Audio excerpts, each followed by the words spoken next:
Let's start with some good news. In virtually every aspect of our society, we're making extraordinary progress.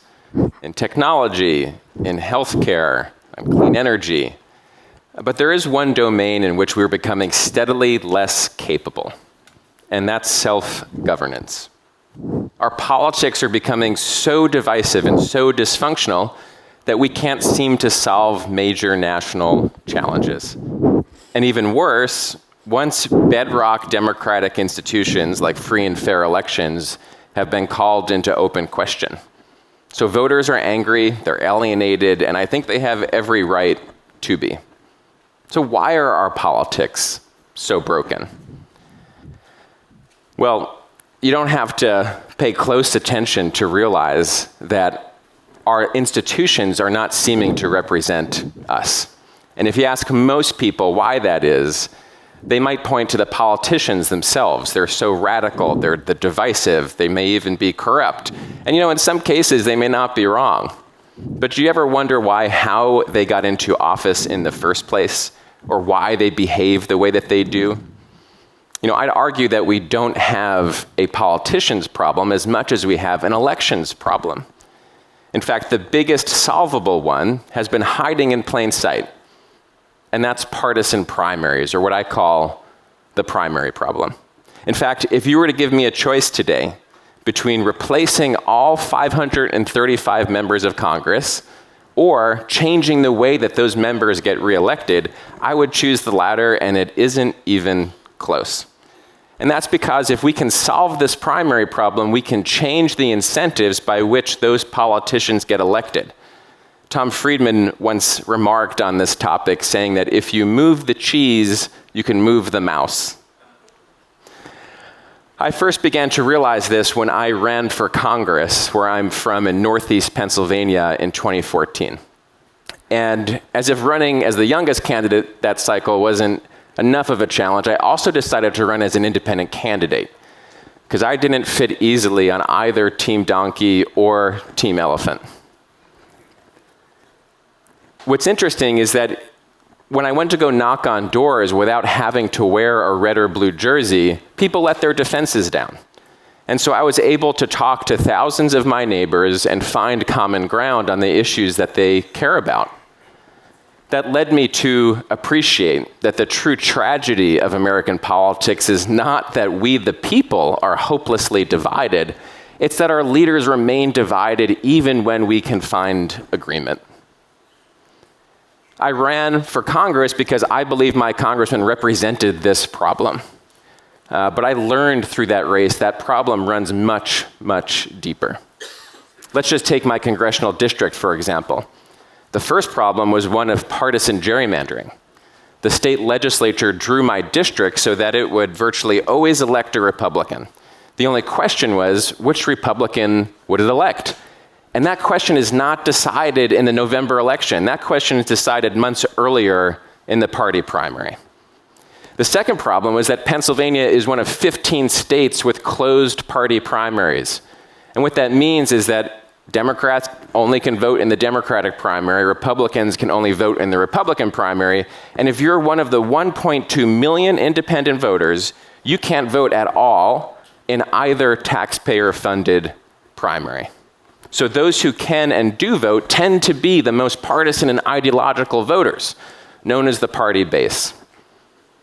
The third and final challenge was that to win the primary, or the general election for that matter, candidates only need to win the most votes, or a plurality, even when in a multi-candidate race, that plurality may only be 35%. They don't need to win a majority.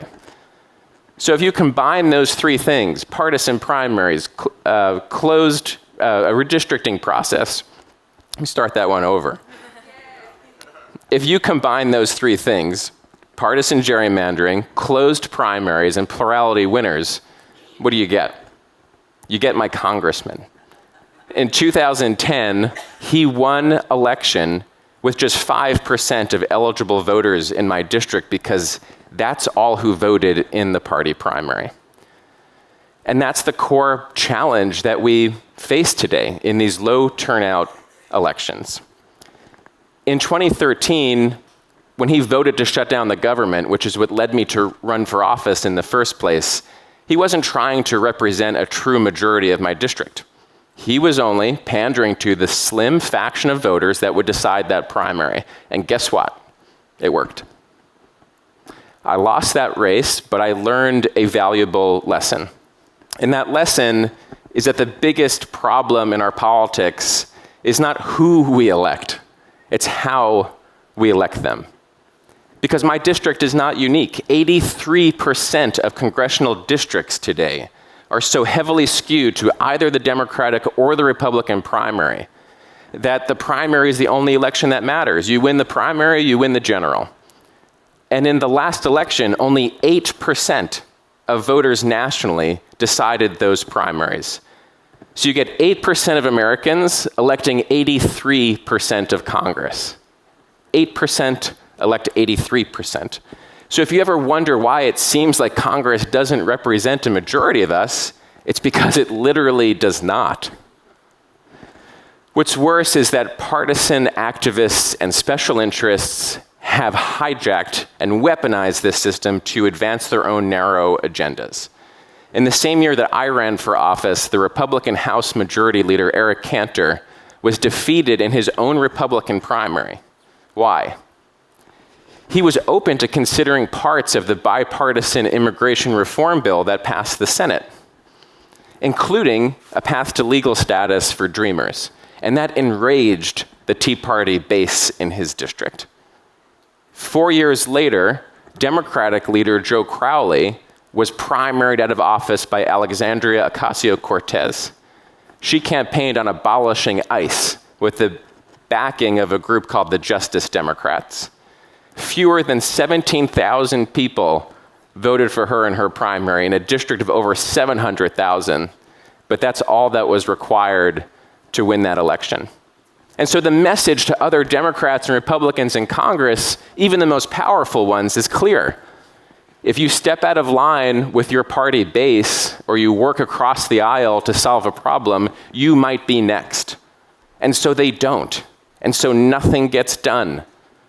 And that's why Congress has a 12% approval rating, but over 90% get reelected. Because of our election system, our politicians get to keep their jobs even when they don't do their jobs. The good news now is that this primary problem is entirely solvable. Primaries are not written into our Constitution.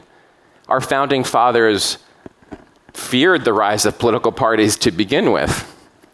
It wasn't until a little over 100 years ago that primaries were invented out of whole cloth to replace the old system, which was the smoke-filled rooms and the party bosses handpicking the candidates. Well, guess what? That new system isn't working out very well for us today. And so it's time, once again, that we upgrade it. And that's become my mission through Unite America. Solving the primary problem doesn't require a constitutional amendment. It doesn't require an act of Congress. The solution can be enacted at the state level through either legislatures or through ballot initiatives by changing two simple things about our elections. The first is that we want to replace closed primaries with elections in which every eligible voter has the right to vote for any candidate regardless of party. The second is that instead of plurality winner, we want candidates to be required to win majority support to get elected. 3 out of 4 Americans of all political stripes agree with these two ideas. And 5 states have already adopted some version of reform that reflect these ideas, including Louisiana, Nebraska, Washington, and California.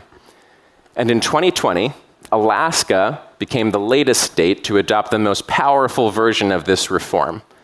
Voters there adopted a ballot initiative that adopted a top 4 nonpartisan primary and an instant runoff general election.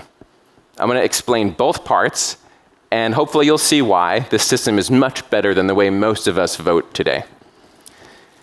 In the primary, instead of having to choose between a Democratic or Republican ballot, all voters get a single all-candidate ballot. You choose your favorite candidate, and the top 4 finishers who get the most votes advance to the general election. And in the general election, you have the option of ranking those candidates according to preference. When it comes time to determine the election results, if a candidate wins a majority of first-choice votes, they win. If no candidate wins a majority of first-choice votes, there's an instant runoff. An instant runoff is just like a traditional runoff, but instead of asking voters to come back to the polls to decide between the top finishers, they've already made known their backup choices, and those choices are instantly tabulated to determine a majority winner. These 2 changes in Alaska, the top 4 nonpartisan primary and the instant runoff general election, dramatically changed both how candidates ran and how those winners govern under this new system. Take Republican State Senator Kathy Giesel as just one example. In her first few elections, she would get a list from the Republican Party of which voters to target in her campaign. And those voters were the Republican primary voters because her primary was the only election that mattered, and therefore those voters were the only election that mattered. And that worked out pretty well for her until 2020, when she lost her primary because she was working in a bipartisan fashion in the state legislature. Now comes 2022 under the new election system, and what does Kathy do? She throws out the old voter lists and instead knocks on every door in her district. She was able to build a coalition of Republicans, Democrats, and independents, and she was reelected. And in addition to that, when she got to the state legislature, she formed a bipartisan caucus with other members. She became the majority leader of that caucus, and they decided to put the divisive issues aside and to work on the issues that could unite most Alaskans. Now, I want you to imagine, what would our democracy, what would our Congress look like today if more states were to follow suit? For every state that abolishes party primaries, we can liberate 2 more US senators, several more US representatives from the grips of the primary problem to put country over party and work on the issues that we all care about. What I'm proposing is not complicated. If we want Congress to stop acting crazy, let's not reward members of Congress who act crazy. If we want a Congress that represents a majority of us, let's have elections that are decided by a true majority of us. If we're not happy with the status quo, let's change it. You know, the American experiment is the greatest experiment in self-governance in all of human history. But it is just that. It's an experiment. When our founders designed our system of government, they knew it would not be perfect, but they gave us the tools to help perfect it. That has been our tradition, and today it remains our task. Thank you.